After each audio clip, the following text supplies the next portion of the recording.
Okay, we're back. This time with Kris Brown here with I Run Far Live, 2018 Western States. Kris Brown, welcome to. I feel like I should be interviewing you. It's good to meet you. It's a glorious Wednesday morning here in Olympic Valley. Yeah. This is your first I Run Far interview. You sort of burst onto the scene in the sport at the North Face 50 miler in 2017, where you finished 4th place, and everybody was sort of like, "Who is this guy?" So, as it is being your first I Run Far interview, why don't you give us a bit of an introduction to yourself, what your background is, where you live, how you ended up in the sport? So I'm from Santa Barbara, which is the new Flagstaff. You may have heard.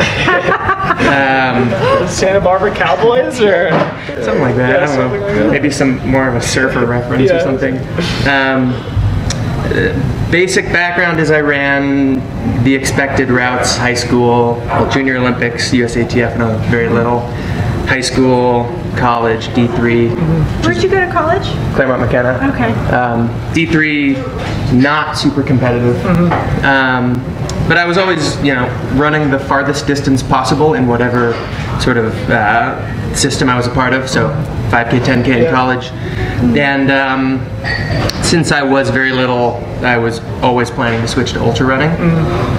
Since you were very little? Yeah, since I was running competitive cross country at age 10. Okay.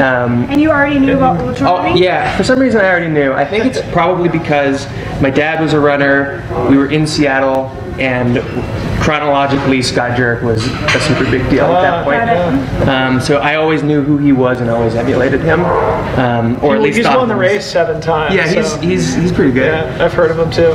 Yeah, so I always knew about it, and since moving up in distance worked out every time, I just assumed graduate college, spend a couple more years racing on the road, and then switch. So that's what happened. Cool. Yeah. When you look at your ultra sign up, like most of your results start coming in post-collegiately, but I did notice there happened to be a 50K when you were 20 years old. Yeah. So, how'd you slip that one in? After the season, after the cross-country season, a friend of mine, Brian Gillis, who I think you probably I know Brian. Brian's pacing me. Oh, great. Awesome. He and I, we're actually rivals because Pomona Pitzer and Claremont Mud Scripts are different teams. Funny story about how we met. Like probably 10 years later, still dropping the rivalry in. Yeah. So Brian and I were friends despite the rivalry, and after the season, his senior year and my junior year, I was going abroad, so I had nothing to lose, but I kind of talked him into doing an ultra.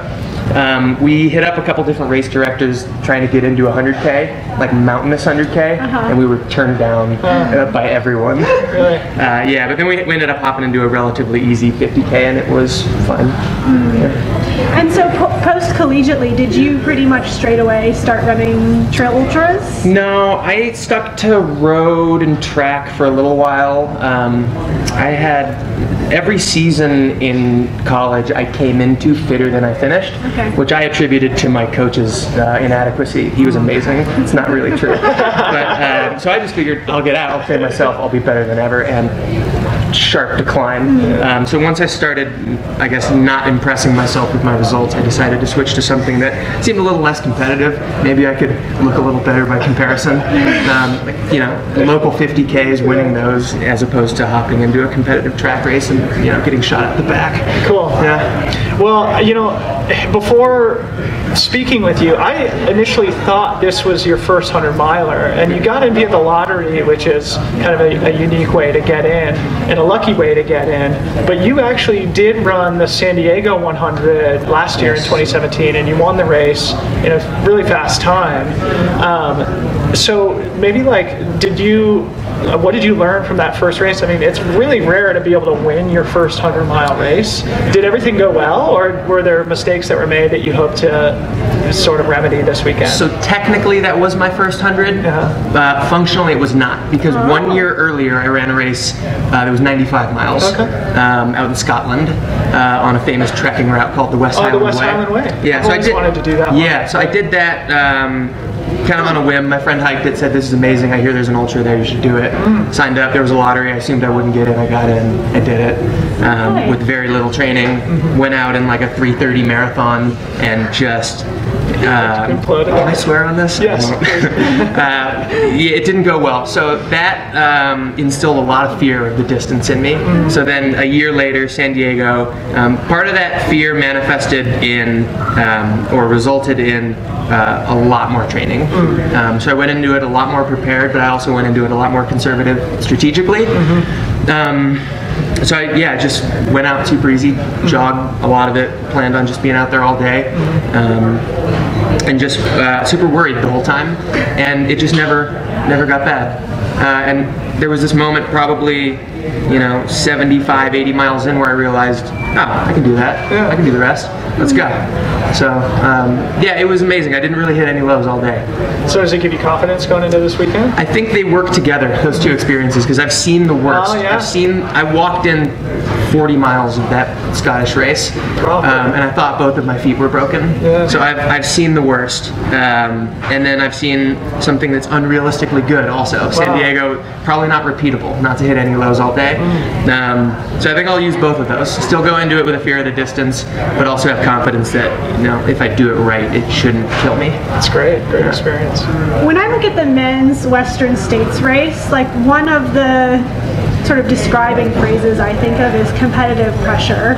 I feel like there's a lot of competitive pressure in the men's race, particularly this year, the last couple of years. Have you been thinking about what it's going to be like to have all these guys with like really different motives and racing strategies? And I find it's crazy that everyone has different racing strategies considering how unanimous the advice is. Like, how do people still go out hard after 40 years of implosion?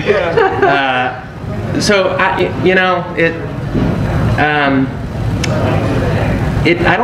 not gonna really look to the other guy. Maybe I'll look to the other guys in that if I'm in first, I'll be worried 10 miles in, and maybe if I'm in 100th, I'll be worried.